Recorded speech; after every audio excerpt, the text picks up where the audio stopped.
Hello students, आज हम लोग अपने क्लास 11th की अकाउंटेंसी के थर्ड चैप्टर का next topic which is accounting equation start करने वाले हैं। ये बहुत ही इंपॉर्टेंट है।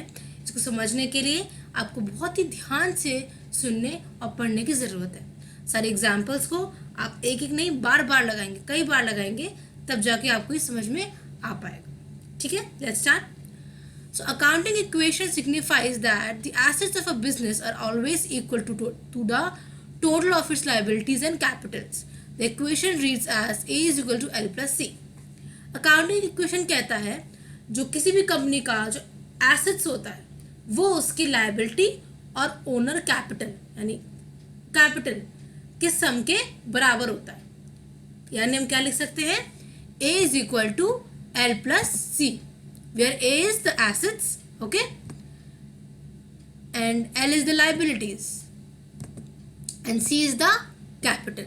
ठीक है, तो इसको अगर हम चाहें तो ऐसे भी लिख सकते हैं A minus L is equal to C या फिर A minus C is equal to L. ठीक है, since the accounting equation depicts the fundamental relationship among the components of the balance sheet, it is also called the balance sheet equations. ये जो assets, liabilities and capitals हैं, ये balance sheet जो हमारी होती है उसका हिस्सा होते हैं। तो इसीलिए क्योंकि ये चीज़ें बैलेंस शीट का हिस्सा होती है, इसीलिए इनको बैलेंस शीट इक्वेशन भी कहा जाता है। Okay, as the name suggest, the balance sheet is a statement of assets, liabilities and capital. At any point of time, resources of the business entity must be equal to the claims of those who have financed these resources. The proprietors and outsiders provide the resources of the business. तो ये बोला जाता है कि किसी भी वक्त कोई भी आप पल उठा लें बिजनेस के बीच का, तो बिजनेस में जितना भी आपके पास रिसोर्सेज हैं, एसेट्स हैं, जितनी भी चीज़ें हैं, वो जिन लोगों ने बिजनेस में पैसा दिया है, बिजनेस के ओनर हो गए या बाहर वाले लोग हो गए, उनके बराबर होना चाहिए। ठीक है, उस पर क्लेम मतलब जितने भी एसेट्स हैं उस पर वो या तो जिन्होंने उधार दिया उनके होंगे, उनकी वजह से हमने खरीद पाए हैं, या हमने जो पैसा लगाया उसकी वजह से खरीद पाए हैं। तो वो सारे जो हमने क्लेम्स करने वाले हैं और जितने भी हमारे एसेट्स हैं वो हमेशा बराबर होने चाहिए। The proprietors and the outsider provide the resources of the business. The claim of the proprietors is called capital.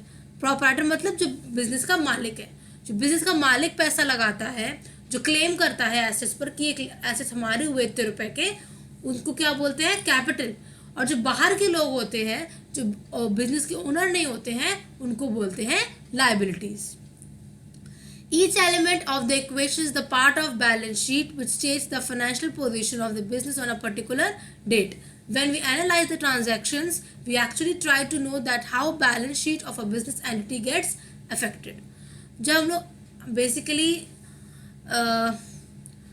सारे एलिमेंट्स होते हैं एक तरह से फाइनेंशियल पोजीशन दिखाते हैं कि क्या क्या स्थिति है बिजनेस की, एंड हम लोग उस ट्रांजैक्शंस को एनालाइज करके हम ये समझ पाते हैं कि एक्चुअली में बिजनेस पर क्या इम्पैक्ट आया है बैलेंस शीट पर उसका. So assets of balance sheet is the list of assets which the business entity owns. तो बैलेंस शीट में दो साइड्स होते हैं, एक एसेट्स और एक लायबिलिटी. जो एसेट साइड में होती है उसमें वो सारी चीज़ें होती हैं जो बिजनेस ओन करती है, जो बिजनेस की खुद की होती है. ठीक है, लायबिलिटी साइड के अंदर कैपिटल्स और लायबिलिटीज होती हैं जो बाहर के लोग हैं और जो बिजनेस के ओनर्स हैं उनके दावे होते हैं एसेट्स के ऊपर. Okay, the equality of the asset side and liability side of the balance sheet is undeniable fact and justifies the name of accounting equation as balance sheet equation also. तो इनका जो बैलेंस होता है, जो total निकालोगे आप liability side के amount का और एसेट का, वो हमेशा इक्वल होता है और यही हमारे बैलेंस शीट का बेसिस है. राइट, एग्जाम्पल देखते हैं. Rohit started a business with a capital of ₹5 lakh. Rohit ने एक बिजनेस स्टार्ट किया. तो रोहित कौन हुआ, बिजनेस का ओनर. विद अ कैपिटल यानी वो कुछ पैसे लेके आया है 5 लाख रुपए. तो रोहित ने 5 लाख रुपए से एक बिजनेस शुरू किया. Right, from the accounting point of view the resources of this business entity is the form of cash, that is ₹5 lakh. तो यानी कैश आया हमारे पास. तुम्हारे पास अगर बिजनेस के पास क्या है, बिजनेस के पास कैश है और वो कैश किसने दिया है, रोहित ने. रोहित कौन है, बिजनेस का ओनर, यानी कैपिटल हुआ उसका. तो हम लोग क्या करते हैं, हम लोग बैलेंस शीट तैयार करते हैं. ठीक है, ये बैलेंस शीट देख रहे हैं आप, ये हमारी लायबिलिटीज साइड है.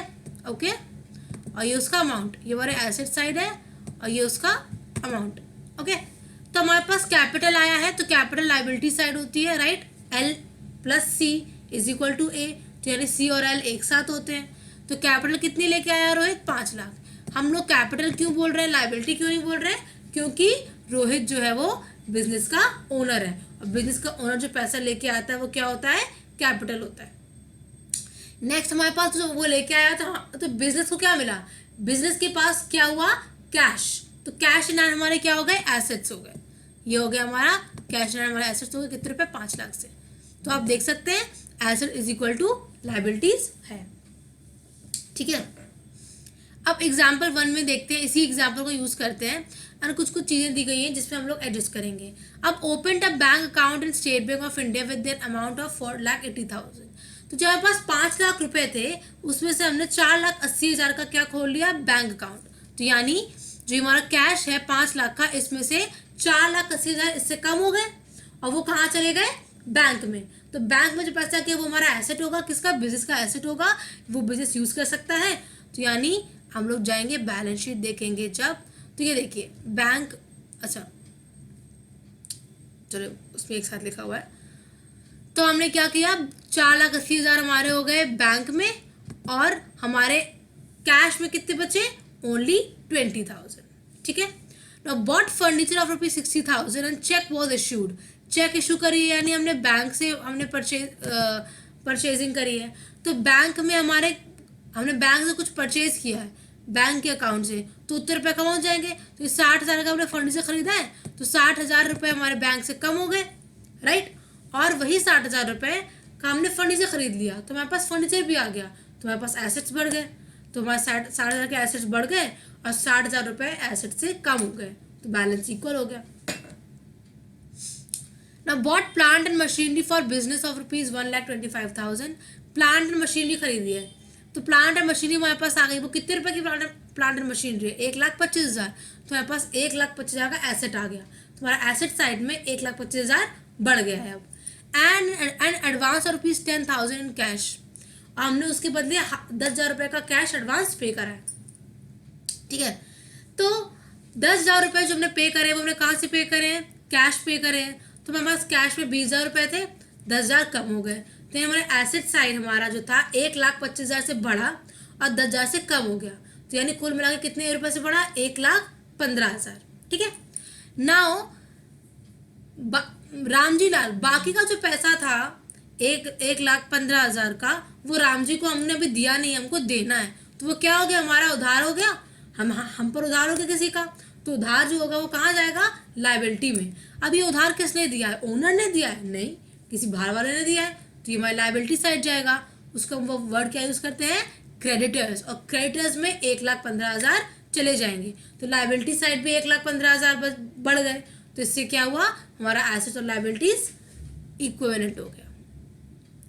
Now goods purchased from MS Smith Traders for ₹55,000। तो 55,000 के हमने गुड्स खरीदे MS ट्रेडर से।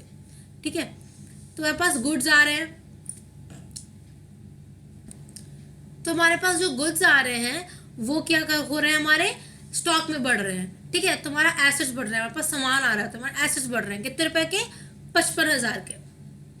लेकिन हमने ये स्मिथ ट्रेडर्स से खरीदा है, हमने पैसे दिए उसको, हमने ऐसा कुछ नहीं लिखा है, इसका मतलब हमने पैसे उसको नहीं दिए हैं। तो यानी हमने अगेन उधार पे सामान लिया है, उधार पे लिया है तो हम पे उधारी हो गई, उधारी यानी लाइबिलिटी हो गई। अभी जो पैसा लाइबिलिटी हमको हुई है ये हमने ओनर ने दी है या बाहर वाले ने? बाहर वाले ने दी है, तो ये हमारी लाइबिलिटीज हो गए, हमारे क्रेडिटर्स हो गए।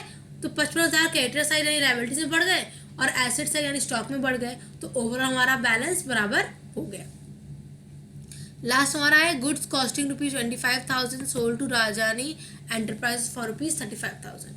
25,000 का गुड्स था जिसको हमने 35,000 में बेच दिया, तो यानी 25,000 का गुड्स था, तो हमारे गुड्स जो हमने खरीदे थे 55,000 के, उसमें से 25,000 के गुड्स जो कम हो गए, कितने बचे? 30,000 गुड्स हमारे पास बच गए। उसके साथ ही राजानी एंटरप्राइज को हमने कितने रुपए के बेचे? 35,000 के बेचे, राइट। तो 35,000 रुपये हमको मिलेंगे राजानी एंटरप्राइज से, तो वो हमारे क्या हो गए? डेटर्स हो गए, बिकॉज ये हमको मिलने वाला है, ये हमारे एसेट्स हो गए। तो डेटर्स ने 35,000 रुपये जोड़ दिए, ठीक है। एंड हमारा क्या हो गया, बैलेंस हो गया, ठीक है।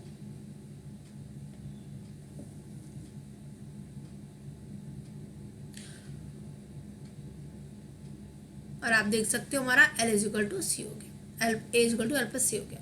इस एग्जाम्पल को आप देख के खुद से सॉल्व करेंगे डिटेल्ड में, ठीक है। सॉल्व करने की कोशिश करेंगे A is equal to L plus C करके, या वहाँ सॉल्व करने की कोशिश करेंगे और आप हमको पर्सनली सेंड करेंगे, ओके।